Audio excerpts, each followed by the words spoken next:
I have a confession to make. I talk to myself. Anybody else do that? Thank goodness. I'm not by myself. But I have to tell you, sometimes I'm not very kind when I talk to myself. And I wonder if any of you have that not so gentle inner voice. I learned that not so gentle inner voice, that self-talk that diminished myself really early in my life. When I was about 18 months old, I was scalded very, very badly.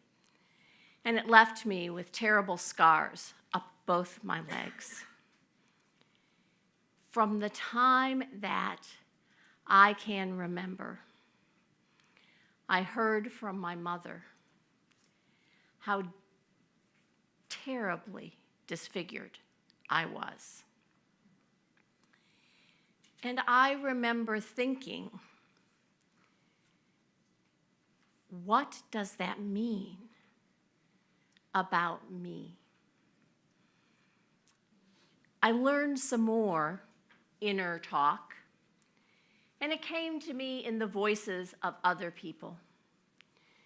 A voice of my father wishing that I were working for Goldman Sachs, where he worked, rather than for the nonprofit organizations I preferred. The voice of the people on the playground who didn't want the girl who was a little bit slower, a little bit difficult to move on their teams. And part of what happened to me is that I lost my own voice in the process. I learned to talk to myself in other people's voices, and other people's voices started coming out of me when I talked. I lost the voice that God gave me, which is the heart voice. Losing that heart voice took me into a place where I spent my life and my work really kind of talking in the head voice, the academic teacher voice, the scholar voice, the policymaker voice. Even my leader voice wasn't a heart voice. It was a voice that came from my head.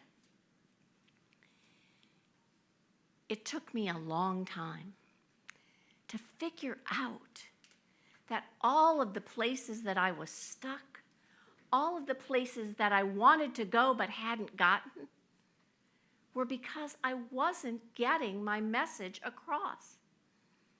And that was because I wasn't speaking with the right voice.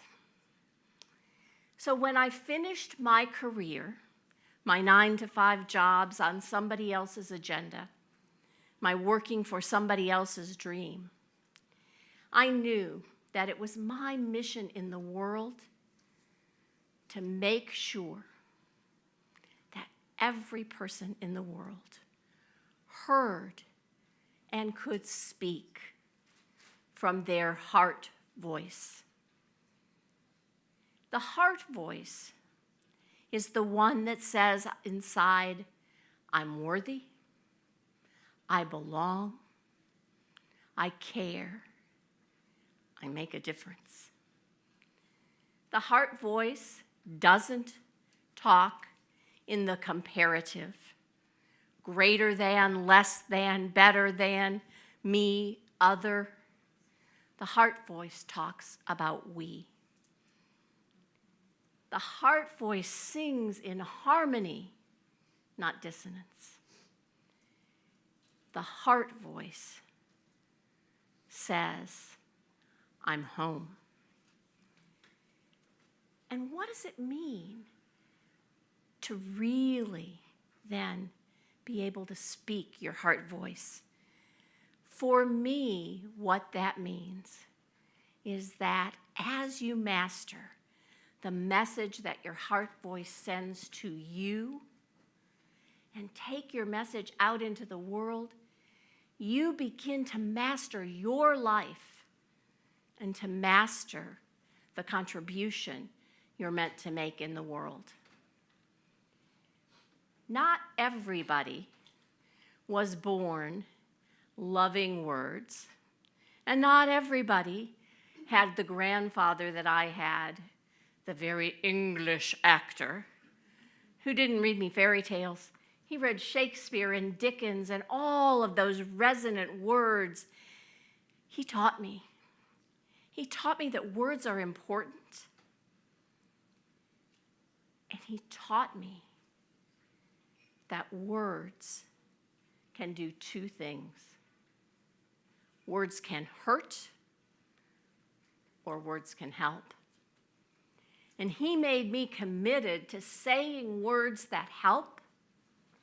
And now I spend my life and my career helping other people to find the right words to express their message.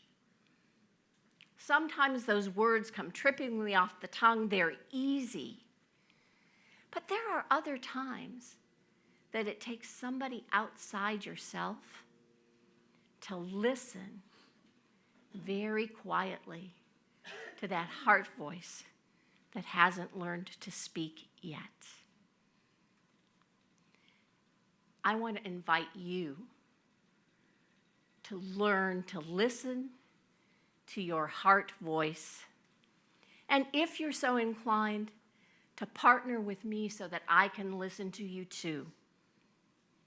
And together, we're able to help you master your message so that you can master your life.